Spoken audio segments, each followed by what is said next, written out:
In 1854, cholera hit a few streets in London and killed hundreds of people in about a week. Everyone knew what caused cholera. It was bad air, foul smells rising from the filth of the city. That was not a fringe view. It was the settled medical consensus, and it was wrong. A physician named John Snow didn't believe it, so he did something almost nobody was doing. He took a street map and marked every single death on it, and the marks clustered around one water pump. He took his map to the local officials and asked them to remove the pump handle. He could not tell them what was in the water, because nobody knew that diseases were caused by organisms yet. He couldn't see it, couldn't name it, and couldn't prove it. He could just see where the dots were. Snow had been arguing for years that cholera was waterborne and had been largely ignored because the smell theory explained things people could actually perceive. Poor areas smelled bad and had more disease. That looks like proof if you don't examine it. So, in Soho, in 1854, he went door to door. He collected the addresses of the dead and drew them on a map as small bars, one for each death, stacked at each house. And the picture was unambiguous. The deaths formed a dense cloud around the Broad Street pump and thinned out with distance, but a cluster on a map is not proof. Bad air would cluster too, so the strongest part of Snow's work is the exceptions. There was a workhouse close to the pump, with over 500 people in it. Packed, poor, exactly what the smell theory predicts. Almost nobody in it died. It had its own well. There was a brewery right there too, with dozens of workers. Not one death among them. The workers drank beer from the brewery's own supply, and the brewery had its own well. And then there was a woman living far away in Hampstead, in clean air, well away from Soho, who died of cholera. Snow followed it up. She had liked the taste of the Broad Street water so much that she had a bottle of it delivered by cart. A relative visiting her drank some and died too. Bad air cannot explain any of that. Water explains all of it. He presented the map to the parish authorities, and they removed the pump handle. Now, the honest part, which is usually left out.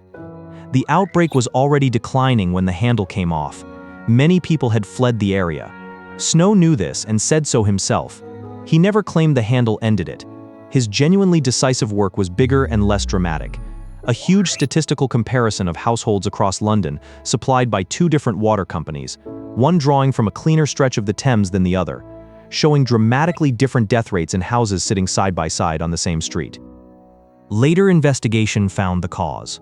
The well had been dug close to an old cesspit, and the brickwork had decayed. Snow died in 1858, before germ theory was established, and before he was believed. Nearly 2 centuries earlier, plague was moving through England, and in 1665 it reached a village in Derbyshire called Eyam. It arrived by the traditional account in a bale of cloth sent up from London, damp and carrying fleas. The tailor's assistant who opened it and hung the cloth out to dry was dead within days. Over the following weeks, more people died, and the village faced the choice every community in that situation faced: leave and take your chances on the road, or stay.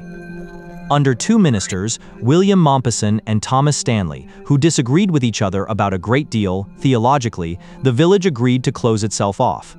Nobody would leave. Nobody would come in. Food and supplies were brought by people from surrounding villages and left at agreed points on the boundary.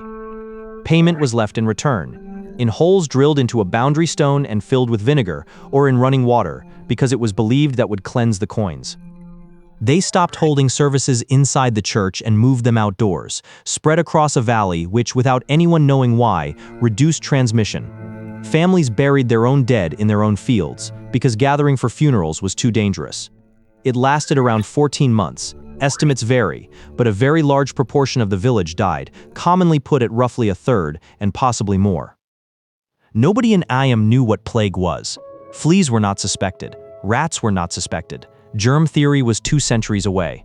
What they had was an observation available to anybody who had lived through an outbreak. This thing travels with people, so they stopped traveling.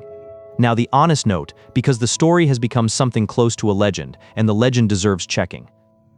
Historians debate how voluntary the decision really was, how much pressure the ministers applied, and how much difference it made to the surrounding region. Plague was in other parts of the country regardless. Some argue the cordon increased deaths inside the village by keeping infected and uninfected people together. That last point is probably true. It also doesn't change what was chosen, or by whom or what they thought they were choosing.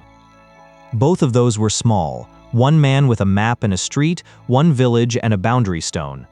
Neither of them needed anybody's permission, and neither of them had any money. The next two are the opposite. The next two took governments, budgets, thousands of staff, and years. In 1900, bubonic plague arrived in Sydney, almost certainly by ship. The timing matters. The bacterium responsible had been identified only a few years earlier, and the idea that it traveled by rat fleas had been proposed very recently and was not yet settled. So Sydney was responding to a disease that science had only just started to understand. The response was enormous, and it was largely administrative. The government put a man named George Macready in charge of cleansing operations, and his teams went through the wharf districts systematically, washing, disinfecting, clearing, demolishing. And they killed rats. Very large numbers of them, brought in by paid catchers. Here is the part that makes this act belong in this video. They counted them. Every rat was recorded. Where it was caught, when, how many. Cases of human plague were recorded the same way, with addresses and dates. Over 100,000 rats were logged, which meant that when the two sets of records were laid side by side, you could see it. Human cases appeared where rat numbers were highest, and followed them over time. That data became part of the evidence confirming the rat and flea route, a scientific question that was still genuinely open when the outbreak began. The city's plague was contained. Around 100 people died, in a city of several 100,000, in an outbreak that had devastated other ports, and the part that should not be left out. The cleansing operation fell hardest on the poorest districts, and on Sydney's Chinese community in particular, who were widely blamed for the outbreak in the press and in public statements without any evidence. Homes and businesses were demolished. People were removed to quarantine on the basis of where they lived and who they were. So this one is not a clean story. It is a real public health success that was carried out on top of an existing prejudice, and both of those things are true at once. Smallpox killed an enormous number of people over the course of human history and left many survivors blind or scarred. A vaccine had existed since 1796, and nearly 2 centuries later, smallpox was still everywhere, because having a vaccine and eliminating a disease are entirely different problems. The approach for decades was mass vaccination. Vaccinate as much of a population as possible and push the disease down. It worked in wealthy countries with strong health systems. Where it was hardest, it stalled, because you can never reach everybody, and the disease persists in whoever is missed. In 1967, a global program was intensified, and it changed method. Instead of trying to vaccinate everybody, it went hunting. Find every case. Then vaccinate the ring of people around that case, the household, the neighbors, the contacts of contacts. Build a wall of immunity around each outbreak so the virus has nowhere left to go. It is called surveillance and containment, and it needs far fewer vaccinations. What it needs instead is information. Somebody has to find out that there is a case in a particular village on a particular day and get a team there quickly, which made this more than anything else a logistics operation. Reward posters offering payment for reporting a case. Recognition cards with photographs so that anyone could identify it. Teams traveling by jeep, boat, motorbike, and on foot into places with no roads. Records kept village by village, work continuing through wars, floods, and famine across dozens of countries for over a decade, by tens of thousands of health workers, most of them local, most of them unnamed. The last natural case of the deadlier form, variola major, was a young woman in Bangladesh in 1975. The last natural case of any form was Ali Malin, a hospital cook in Somalia, in 1977. Then 2 more years of searching to be certain, because certainty was the whole point. In 1980, it was declared eradicated. It remains the only human disease that has ever been wiped out, not by a new discovery, by a method change, and then by a decade of people showing up. 3 of these 4 happened without the science that explains them. Snow had no idea what was in the water. IAM had never heard of a bacterium and had no idea fleas mattered. Sydney was working with a transmission route that was still being argued about while the outbreak was happening. None of them needed the explanation. They needed the pattern, where the dots are, which direction it travels, what it moves with, and then somebody had to write it down. That's the thing running through all 4, and it is the least impressive sounding conclusion available. Every one of these was won by record keeping, a map with marks on it, a village with an agreement, 100,000 rats in a ledger, a decade of case reports carried out of villages by people whose names are not in any book. The dramatic version of medical history is a discovery. A moment, a person, a realization. The actual version is almost always somebody counting carefully, and then somebody else acting on the count. Nobody makes a statue of that. It's just the only thing that has ever worked.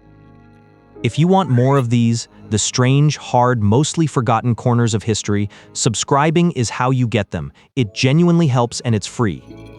And if you want the opposite of this, the times somebody knew exactly what was killing people and it changed nothing for a century, well, that one's on the screen now.